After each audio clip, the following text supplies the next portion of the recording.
We are once again engaged in a great global struggle. We have waged a fierce battle against the invisible enemy, the China virus, which has claimed countless lives in 188 countries.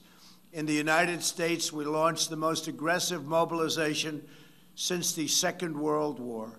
We rapidly produced a record supply of ventilators, creating a surplus that allowed us to share them with friends and partners all around the globe. We pioneered life-saving treatments, reducing our fatality rate 85% since April. Thanks to our efforts, 3 vaccines are in the final stage of clinical trials. We are mass producing them in advance so they can be delivered immediately upon arrival. We will distribute a vaccine. We will defeat the virus.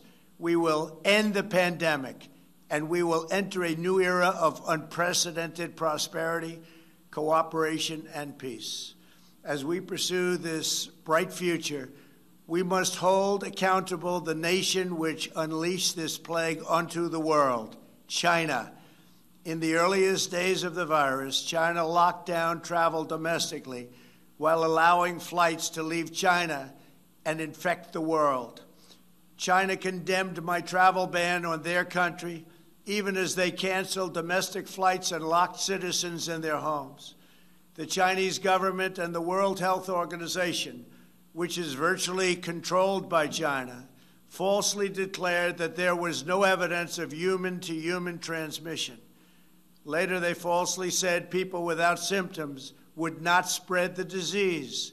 The United Nations must hold China accountable for their actions. In addition, every year, China dumps millions and millions of tons of plastic and trash into the oceans, overfishes other countries' waters, destroys vast swaths of coral reef, and emits more toxic mercury into the atmosphere than any country anywhere in the world.